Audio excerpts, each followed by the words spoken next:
భారతదేశ మార్కెట్లో మనం తరచుగా చూసే ఎలక్ట్రిక్ వాహనాలు చూసుకున్నట్లయితే ఎలక్ట్రిక్ స్కూటర్లు, ఎలక్ట్రిక్ బైక్లు, ఎలక్ట్రిక్ కార్లు, ఎలక్ట్రిక్ ఆటోలు.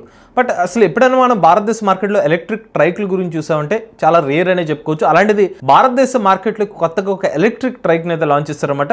చూడడానికి కాస్త ఇంట్రెస్టింగ్ అని అనిపించింది. అసలు ఈ ఎలక్ట్రిక్ ట్రైక్ అంటే ఏంటి, దీనికి ఏమైనా స్పెషల్ లైసెన్స్ ఏమైనా అవసరం అవుతుంది, ఈ ఎలక్ట్రిక్ ట్రైక్ ఎటువంటి ఆడియన్స్కి సూటబుల్ అవుతుంది, పూర్తి సమాచారాన్ని ఈరోజు మన ఈవీ కుర్రాడు ఛానల్ తెలుసుకుందాం. నమస్తే, నేను మీ కృష్ణ చైతన్య మండేలో మీ ఈవీ కుర్రాడు. మీరు ఒక ఎలక్ట్రిక్ స్కూటర్ లేదా ఎలక్ట్రిక్ బైక్ లేదా ఎలక్ట్రిక్ సైకిల్ కొందాం అనుకుంటున్నారా? కానీ మంచి వెహికల్ ఏంటో తెలియక కన్ఫ్యూజ్ అవుతున్నారా? అయితే కేవలం 199 రూపాయలకే మన ఈవీ కుర్రాడు కోర్సులో జాయిన్ అవ్వండి. ఒక బెస్ట్ ఈవీ కొనుక్కోవడానికి కావాల్సిన నాలెడ్జ్ ని మీరే పొందండి. ఇదే భారతదేశంలోకి కొత్తగా తీసుకొచ్చిన ఎలక్ట్రిక్ ట్రైక్ అనమాట. దీని పేరే వాయుదూతి మొబిలిటీ వాళ్ళు తీసుకొచ్చిన గల్లీ 100 అనమాట. సో అసలు ఈ ఎలక్ట్రిక్ వెహికల్ ని ముఖ్యంగా కార్గో సెగ్మెంట్ కోసం తీసుకొచ్చారని చెప్తున్నారు.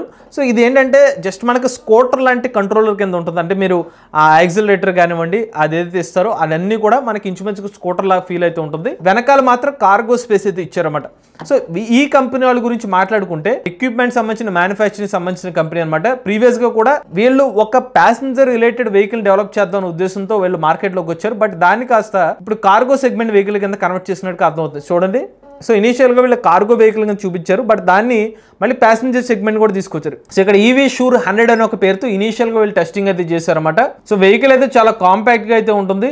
మనకి ఎటువంటి రోడ్స్ లో కానీ ఈజీగా వెళ్ళిపోతుంది. అలానే రైడింగ్ కూడా చాలా ఈజీ. అంటే స్కూటర్ని ఎవరైతే నడుపుతారో ఇంచుమించుగా 2 వీలర్కి కొంచెం ఎక్స్టెన్షన్ అని చెప్పుకోవచ్చు. సో ఈ వెహికల్ ఎలా అనిపిస్తుంది అంటే 3 వీలర్కి ఎక్కువ, 4 వీలర్ తక్కువగా ఎంతగానే అనిపిస్తుంది అనమాట. ఇందులో మనకి ఎయిర్ సస్పెన్షన్ అయితే ఆఫర్ చేస్తున్నారు. ఇదిగోండి, మనకి డిఫరెంట్ రోడ్ టెరెన్స్లో కూడా ఆపరేట్ చేయొచ్చు చెప్తున్నారు. ముఖ్యంగా ఇందులో వీళ్ళు హైలైట్ చేస్తున్నారు అంటే ఇందులో రోడ్ ఓవర్ ప్రొటెక్షన్ ఉందని చెప్తున్నారు. అంటే వెహికల్ అనేది కింద పడదు, దానికి తగ్గట్టుగా మేము దీంట్లో ఉన్న ఆర్కిటెక్చర్ని అంతా డెవలప్ చేసాము, చాసిస్ కూడా అలా బిల్డ్ చేసామని చెప్తున్నారు.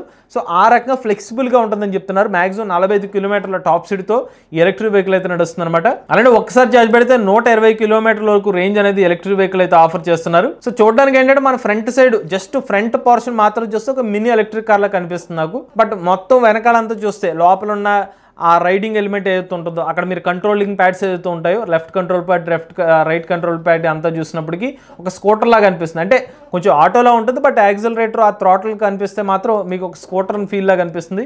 ఇక బ్యాటరీ ప్యాక్ ఏదైతే ఉందో రేర్ సైడ్ అయితే పెట్టారనమాట. సో ఇక్కడ చూసుకున్నట్లయితే అప్ టు 300 కేజీల వరకు లోడ్ కెపాసిటీ అని చెప్తున్నారు. బట్ ఇప్పుడు మార్కెట్లో తీసుకొచ్చిన వేరియంట్ ఏదైతుందో 400 కేజీల వరకు లోడ్ కెపాసిటీ అనేది ఆఫర్ చేస్తున్నామని చెప్తున్నారు. ఆ సస్పెన్షన్ చూడండి. సో ఇందులోని యూనిక్ పాయింట్ అదే అనమాట.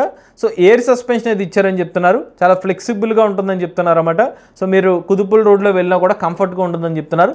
బట్ ఇక్కడ మీరు ఈ వెహికల్ గమనిస్తే కనుక సో మోస్ట్లీ ఎవరికంటే ఏమైనా కార్గోని తీసుకెళ్లే వాళ్ళకి, లేకపోతే చిన్న సామాన్లు సరుకుల్ని ఎక్స్పోర్ట్ చేసి వేరే ప్రాంతాలకు తీసుకెళ్లే వాళ్ళకి దృష్టిలో పెట్టుకుని ఈ వెహికల్ డెవలప్ చేసినట్టు తెలుస్తుంది. సో బెంగళూరుకి సంబంధించిన స్టార్ట్అప్ కంపెనీ అనమాట వీళ్ళు. అలానే మీకు చెప్పాను కదా, ఒక ప్యాసింజర్ సెగ్మెంట్ ఇనీషియల్ గా వీళ్ళు ప్లాన్ చేసినట్టు నాకు అనిపించింది అని చెప్పి. సో వీళ్ళు ఆల్మోస్ట్ ఒక 1 year బిఫోర్ వెళ్తే కనుక వీళ్ళు డెవలప్ చేసిన వెహికల్ ఎలా ఉంటుంది. సో ట్రైక్ వెహికల్ జస్ట్ ఒక రేర్ సైడ్ ఒక ప్యాసింజర్ ని కూర్చోబెట్టుకుని రైడ్ చేసే విధంగా అయితే ఉంటుంది అనమాట. ఇదిగోండి, సో ఇందులో కూడా వీళ్ళు ఎయిర్ షాక్ సస్పెన్షన్ అయితే యూజ్ చేస్తారు. 1% కరెక్ట్గా సరిపోయేది. 1%కి కొంచెం సన్నగా నాలాంటి పర్సనల్స్ ఎవరైనా ఉంటే ఇద్దరు కూర్చునే విధంగా అయితే ఉండొచ్చు అనమాట. 2 వీలర్కి కొంచెం ఎక్స్టెన్షన్ అని చెప్పుకోవచ్చు. అంటే కొంచెం వెదర్ ప్రూఫ్ ప్రొటెక్షన్తో వీళ్ళు ఆఫర్ చేసిన వెహికల్. బట్ ఇప్పుడు మీకు తీసుకొచ్చిన వెహికల్ ఏదైతే ఉందో అది cargo vehicle, complete different segment. But ఇది చూడడానికి ఏదైతే ఉందో ప్యాసింజర్ సెగ్మెంట్ లాగా ఉంది. మీకు జస్ట్ ఒక ఆటో లాగా 2 persons ని ట్రావెల్ చేసుకునే విధంగా అయితే ఈ వెహికల్ డిజైన్ చేసినట్టుగా అనిపిస్తుంది. సో ఇక్కడ ఇంకోటి ఏంటంటే 2 వీలర్ సంబంధించిన లైసెన్స్ ఉంటే సరిపోతుంది. అంటే 3 వీలర్ సంబంధించిన లైసెన్స్ అనేది దీనికి అవసరం లేదని చెప్తున్నారు. సో ఈ సెగ్మెంట్ స్పెషల్ కేటగిరీ కిందకు వస్తుంది అన్నమాట ఈ ట్రైక్ అనే వెహికల్ ఏదవుతుందో.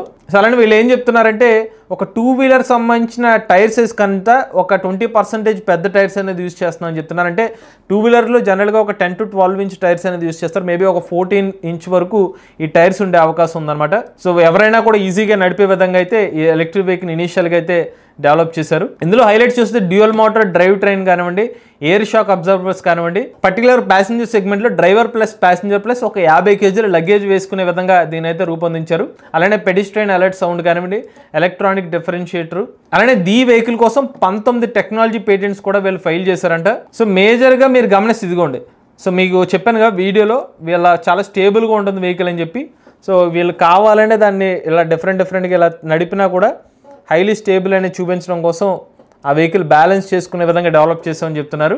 సో మేజర్గా వీళ్ళ ప్రాబ్లమ్ స్టేట్మెంట్ ఏమని పెట్టుకున్నారంటే, 2-వీలర్లో వెళ్తే కొన్నిసార్లు యాక్సిడెంట్స్ జరుగుతాయి, ప్రొటెక్షన్ ఉండకపోవచ్చు కొంతమందికి, సో చనిపోయే అవకాశం ఉంటుంది. సో దాన్ని తగ్గించడం కోసం 2-వీలర్లో కూడా ప్రొటెక్షన్ తీసుకురావాలనే ఉద్దేశంతో డెవలప్ చేసిన మోడల్ అనమాట. సో ఇటు ఒక సింగిల్ పర్సన్ కానీ ఇద్దరు పర్సన్స్ కానీ వెళ్లే విధంగా అయితే ఈ వెహికల్ ఉంది. సో ఈ వెహికల్లో మనకి అప్ టు 400 kg వరకు లోడ్ అనేది మోయగలుగుతుందని చెప్తున్నారు అనమాట. రెగ్యులర్ గా ఎవరైనా 3-వీలర్ నడపాలంటే LMV3 లైసెన్స్ అనేది అవసరం. బట్ ఈ వెహికల్ నడపడానికి జస్ట్ ఒక 2-వీలర్ లైసెన్స్ అయితే ఉంటే సరిపోతుందని చెప్తున్నారు. ముఖ్యంగా వీళ్ళు బ్రీత్ అండ్ అడాప్ట్ సస్పెన్షన్ అయితే యూజ్ చేస్తారన్నమాట. ఇది కూడా ఇన్ హౌస్ లో డెవలప్ చేసిన సస్పెన్షన్ అని చెప్తున్నారు. అంత బాగానే కానీ చివరిగా అసలు ప్రశ్న ఏంటంటే, అసలు ఈ వెహికల్ యొక్క ప్రైస్ ఎంత ఉంటుంది? కంపెనీ ఫౌండర్ ఎవరైతే ఉన్నారో ఆయన ప్రెస్ తో మాట్లాడినప్పుడు చెప్పిన విషయం ఏంటంటే, మేము 2 లక్షల రూపాయల లోపులోనే ఈ వెహికల్ అయితే మార్కెట్ లో తీసుకొస్తామని చెప్తున్నారు. బట్ అఫీషియల్ గా ప్రైస్ అనౌన్స్మెంట్ అనేది చేస్తామని చెప్తున్నారు. ఇక ఇనీషియల్ గా వీళ్ళ ప్రొడక్షన్ వచ్చి 50 యూనిట్స్ చేస్తారంటే, ఈ పర్టికులర్ గా ఏదైతే కార్గో వేరియంట్ ఏదైతే ఉందో, ఆ తర్వాత మంత్లీ దీన్ని ఎక్స్పాన్షన్ చేసుకుంటే ఒక 1 to 2 years లో దాని టాప్ చూసుకున్నైతే ఒక 500 యూనిట్స్ ని మంత్లీ డెవలప్ చేసే విధంగా ఆ ప్రొడక్షన్ అయితే ఉంటుందని చెప్తున్నారు. వీళ్ళ యూనిట్ చూసుకున్నైతే కర్ణాటకలోని వీళ్ళ మ్యానుఫ్యాక్చరింగ్ ప్లాంట్ అయితే ఏర్పాటు చేసుకున్నారు అనమాట. కాస్త యూనిక్ గా అనిపించింది. అంటే ఇప్పటివరకు మన ఎలక్ట్రిక్ వెహికల్ అప్డేట్స్ అనగానే 2-వీలర్స్, 3-వీలర్స్, 4-వీలర్స్ ఇవే మనం ఎప్పుడు చూస్తూ ఉండాలి. బట్ ట్రైక్ అనేది కాన్సెప్ట్ తీసుకురావడానికి కొంచెం ఇంట్రెస్టింగ్ గా అనిపించింది. బట్ మీకేమనిపిస్తుంది? ఒక 2 లక్షల రూపాయల లోపు ఇలాంటి ఒక ట్రైక్ ని తీసుకొస్తే మీరు కొనుగోలు చేస్తారా లేదా? మీ అభిప్రాయాన్ని కామెంట్ రూపంలో చెప్పండి. మీరు కూడా ఎలక్ట్రిక్ వెహికల్ ఉపయోగించినట్లయితే మీ ఓనర్షిప్ మాతో షేర్ అవుతుంది. స్క్రీన్ పై కనిపించే నెంబర్కి వాట్సాప్ చేయండి, డిస్క్రిప్షన్ ఫామ్ ఫిల్ చేయండి. ఈ వీడియో కానీ మీరు నచ్చినట్లయితే MVS Auto Telugu channel subscribe చేసుకోండి. ఈవీ కరెంట్ కోసం ఈవీ కొరడ్ ఛానల్, లేటెస్ట్ అప్డేట్స్ కోసం ఈవీ కొరడ్ లైవ్ ఛానల్, ఏ కరెంట్ కోసం తెలుగు ఛానల్ సబ్స్క్రైబ్ చేసుకోండి. Charge nature drive future.